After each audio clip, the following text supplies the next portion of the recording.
For every pistol to work, it has to have a way to be able to strike the primer of a cartridge. So the difference between a hammer fired pistol and a striker fired pistol is just the way that it reaches that point. So let's talk about how that process differs between the two, the advantages of each one of these systems, the disadvantages of them, and which one's right for you. So let's get into it. So to start out, just letting y'all know, both of these firearms have been cleared out. There's no magazine, there's no round, and there's a safe direction in all directions of me, just so we're clear on that. So right here we have a Beretta M9, which is a hammer-fired pistol, as you can see by the external hammer. So to be able to get this firearm to the point of striking the primer of the cartridge, the hammer gets to the cock position either by racking the slide or manually cocking the hammer. So from this point, the trigger is pulled. The hammer will then fall, hitting the firing pin, which hits the primer of the cartridge and ignites the cartridge. So trigger's pulled, hammer drops, hammer hits the firing pin hits the primer. For the hammer fire pistol, we could get into the differences between double action and single action, but that's a story for another video. So for a striker fire pistol, in this case the Glock 19, instead of having a hammer, which you can see it doesn't have, it has an internal mechanism called the striker mechanism. What happens with that is whenever the slide is cocked back and it returns forward, in this case, trigger bar holds the striker mechanism back, which is held under spring tension. Now, what happens whenever the trigger is pulled is that the trigger bar drops out of the way of the striker mechanism, which releases it, which then releases the spring tension of the striker mechanism and pushes the firing pin forward to be able to hit the primer of the cartridge. Now that we have how each one of the systems works, we can talk about the advantages and disadvantages of each one of them.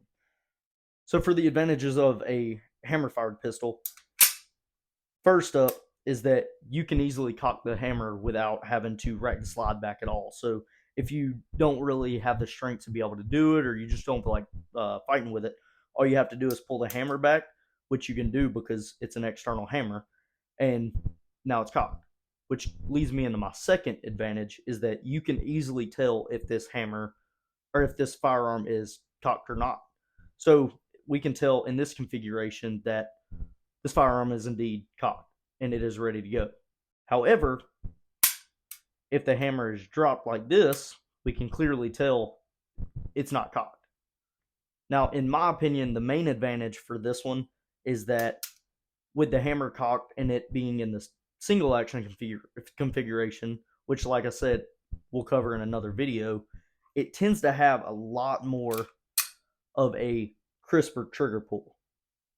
So in the case of a striker fire, it's close to the same to where we can pull it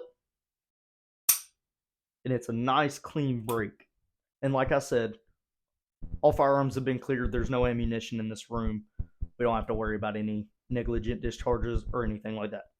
Now, for the disadvantage of the hammer fired pistol is on some of them, the ones that do have double action, that very first trigger pull is a very heavy trigger pull, and it takes a lot to be able to pull it.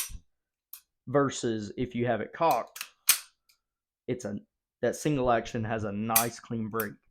And this kind of, not this one specifically, but the Beretta M9 was the gun that I got started on in the military, and I used to absolutely hate it for that reason specifically, is because of that first round double action. I absolutely hated it, and it took me a very long time to be able to get used to it. Now, this next disadvantage is going to be one that people are kind of half and half on. It depends on who you talk to, and that'll depend on whether it's a pro for them or a con. And that's the fact that most hammer-fired, if not all hammer-fired pistols, have an external safety on them. Some people love it. It gives them that satisfaction of knowing that they can control the safety on the gun. However, some people don't like to deal with it. They just find that it's another step that they don't want to have to hassle with whenever they're unholstering it or putting it back in the holster. Now let's get into the advantages and disadvantages of a striker fired pistol. My personal experience, a striker fired pistol is almost always the first pistol that anybody gets. It's a super easy system to learn on, considering the fact that you pick it up, cock the slide back, and shoot. Another advantage is that most of them don't have an external safety that you have to deal with. Like I said just a while ago, you just rack the slide back and you're good to go to start shoot. And for the last advantage of this video is that they are usually a lot lighter than hammer fired pistols. This Beretta M9 is a very chunky gun considering most of it's made out of metal.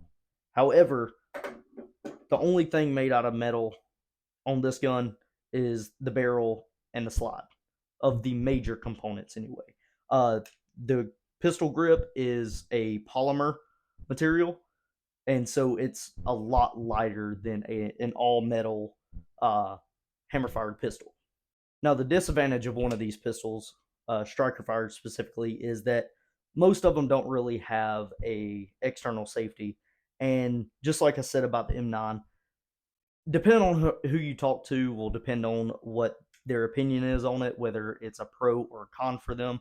Some people love the fact that they don't have that safety that they have to be able to deal with, but other people like the feeling of knowing that they have that external safety that they can easily flip on or off depending on what configuration they need their gun in at the time. So at the end of the day, which one is best for you? And for me personally, I'm more of a fan of the striker fired pistol versus the hammer fired. However, I can't tell you which one is best for you or not. You have to be able to get out there, shoot both of them, figure out what you need out of a firearm, whether it's a concealed carry, range gun, anything like that. Figure out which one would work best for your needs, and then decide from there. That's all I got for you for this video. If I missed anything or you want to add anything to this list, let me know down in the comment box below so everybody can see it, and this can all be one big learning experience. If there's any ideas that y'all have for videos that y'all want to see, let me know also down in the comment section, and we'll try to get those figured out. I want to say thank y'all for everybody that's been engaging with my videos. I really appreciate it. It helps me out quite a lot, both learning stuff from y'all and being able to actually have that interaction with y'all. But I don't have anything else for you in this video. So till next time, I love you. God loves you. And we'll see you in the next video.